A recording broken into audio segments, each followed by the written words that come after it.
All right, let's dive right into this explainer and systematically dismantle pretty much everything you thought you knew about your own mind. I know, it sounds wild, right? But the source material we're digging into today examines the absolute bedrock of the human experience.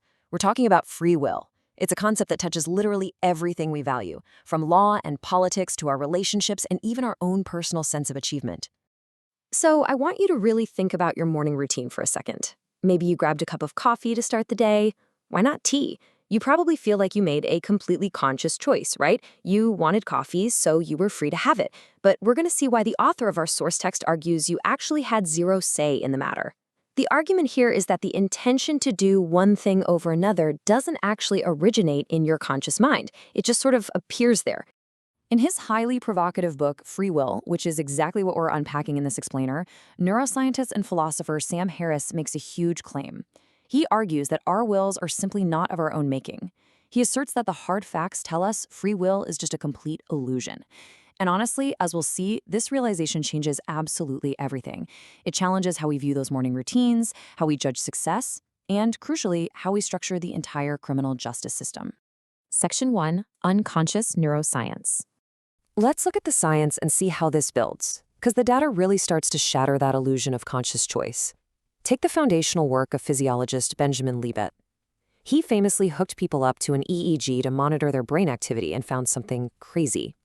A person's motor cortex initiates activity a full 300 milliseconds before they even feel like they've decided to move. Just think about that. The text argues that before you are consciously aware of making a choice, your brain has literally already started putting it into motion. And modern technology pushes this timeline way further back.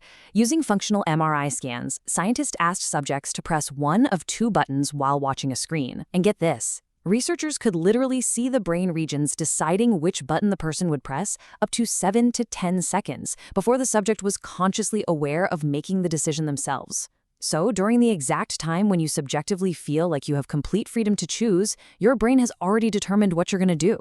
Direct recordings from the cortex show an even more precise picture. We really only need to look at a tiny fraction of your brain, we're talking merely 256 neurons, to predict your seemingly free choices. With 80% accuracy, scientists can know exactly what you will do 700 milliseconds before you even realize you're doing it. The core argument here is that you're just becoming conscious of this decision after the fact, and then falsely believing you were the one who made it. Section 2, Cause and Effect. So a really crucial point in the book is that every single human action reduces down to an unbroken, totally impersonal sequence of physical events. For our everyday, common-sense ideas of human agency to work, it feels like our actions have to be somehow independent of our biology. But the author argues that just isn't how physics works. You don't author this chain of events. Your genes are transcribed, neurotransmitters bind to receptors, muscle fibers contract, and boom, an action happens. And even if we toss random chance or quantum uncertainty into this biological chain, neither of those actually gives you freedom. I mean, a random chance occurrence is, by definition, something you simply can't claim responsibility for, right? The source material uses a really striking comparison to illustrate this. Imagine learning that a violent criminal had a brain tumor that perfectly explained their erratic behavior. Well, our moral intuitions immediately shift. The tumor feels exculpatory. It lets them off the hook. But Harris argues that normal neurophysiology is exactly the same kind of physical process dictating our actions. Understanding the precise brain states that cause a behavior is logically no different than finding a tumor that causes it. Both of them, according to the text, are completely outside of our conscious control. Section 3, The Moral Responsibility Problem. Now, if we accept the premise that we are basically complex biological machines driven by unconscious causes, we have to look at how this impacts the darkest corners of human behavior. Because how do we hold people accountable if they aren't the actual conscious authors of their actions? To explore this, the source material asks us to impartially examine a truly horrific crime. In 2007, career criminals Stephen Hayes and Joshua Komisarjevsky broke into the home of the Petit family in Connecticut. The details are absolutely tragic. They tortured and murdered a mother and her two daughters, leaving only the father as the sole survivor.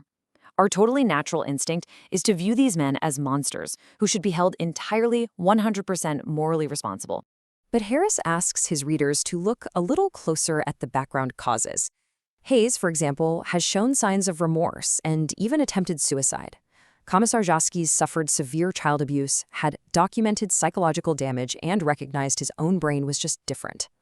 Harris argues a really sobering point here. If you were to trade places with one of these men, and I mean atom for atom, matching their exact genes, their identical abusive childhoods, and putting your brain in the exact same physical state, you would have acted exactly as they did. There is no extra magical part of you that could have somehow resisted. This implies that our status as non-murderers is largely just a matter of cosmic biological luck. Section 4. The compatibilism debate. It is definitely not an accident that most people find these conclusions super unsettling. The stakes are incredibly high, both for our justice system and our own sense of self. Because of this, a lot of people, including some very prominent philosophers, try to find a loophole. And this brings us to a concept called compatibilism, which is basically the most popular philosophical defense of free will out there today. Compatibilists essentially argue that you are acting freely as long as no one is holding a gun to your head, forcing you to do something against your desires. So if you want ice cream and you eat ice cream, you're free. But as Harris points out, this perspective entirely ignores where your desire for ice cream came from in the first place. The book contrasts Harris's strict determinism with philosopher Daniel Dennett's compatibilism. Dennett argues that our unconscious neural processes are just as much us as our conscious ones. His view is that even if consciousness isn't calling the shots, our physical biology is making choices, so we are choosing. But Harris counters that this is basically a philosophical bait and switch. He argues it trades a psychological fact, our actual subjective experience of being a conscious agent, for a purely conceptual understanding of ourselves as physical beings. To really test Dennett's logic, consider this fact. 90% of the cells in your physical body are actually microbes, like E. coli. They perform necessary functions, and they are biologically part of you. But you certainly don't feel identical to them, right? And you absolutely wouldn't feel morally responsible if those bacteria somehow misbehaved. So simply saying, well, it all happens inside my body, therefore it is my free will, just doesn't align with our actual lived experience of making choices, at least according to the text's critique. Harris brilliantly sums up the compatibilist view with a really sharp critique, saying, a puppet is free as long as he loves his strings. The argument here is that being perfectly satisfied with desires you didn't choose and literally couldn't change even if you tried is not true freedom. You cannot determine your wants in advance. You are simply compelled to do what you effectively want in the moment. It's that simple.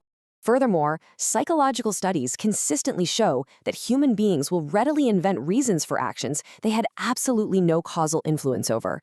Hypnotized subjects will perform bizarre tasks and confidently invent elaborate rationalizations for why they did them. In computer experiments, people can easily be manipulated into feeling they intentionally moved a cursor when someone else was actually controlling the whole thing. Harris compares the compatibilist defense to an Indian yogi who claims he can live entirely on light. A compatibilist might say, well, all food comes from photosynthesis, so technically he is eating light. I mean, that might be technically true, but it's totally avoiding the actual claim being made. The text suggests compatibilism solves the problem of free will by basically just ignoring the core issue. Section 5. Life without free will. Let's wrap up this explainer by looking at how we can actually live with this massive paradigm shift. Because believe it or not, realizing that free will is an illusion doesn't have to result in complete nihilism or despair. The text offers a genuinely powerful perspective on this. Realizing that we are part of nature's machinery, completely dependent on prior causes, can actually be profoundly liberating.